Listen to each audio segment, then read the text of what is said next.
Hey everyone! Today, I want to talk about a powerful lesson we can learn from the Apostle Paul. A lesson about finding strength in our weaknesses.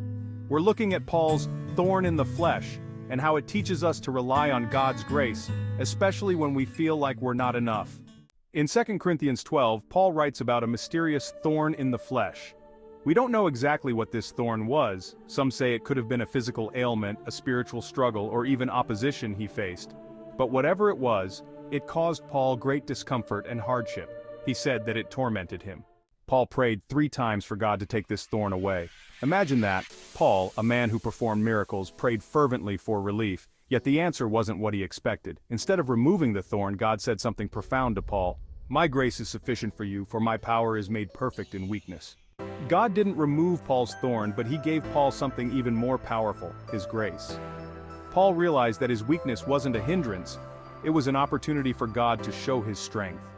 He learned that when we are weak, it is then that God's power can shine through us in ways we never imagined. Paul's story teaches us a crucial lesson. Sometimes God doesn't take away the challenges in our lives. Instead, he gives us the strength to endure them. Our weaknesses, our struggles, our imperfections, these are the very places where God's power can be made perfect. Maybe you're facing your own thorn in the flesh today. It could be a personal challenge, a health issue, or something you're battling emotionally, and like Paul, you might be asking God to take it away.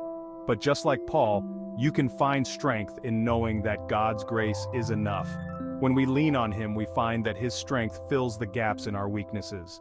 So, the next time you feel weak or overwhelmed, remember Paul's story. Remember that God's power is greatest when we are at our weakest. Embrace your challenges with faith, knowing that God's grace is more than enough.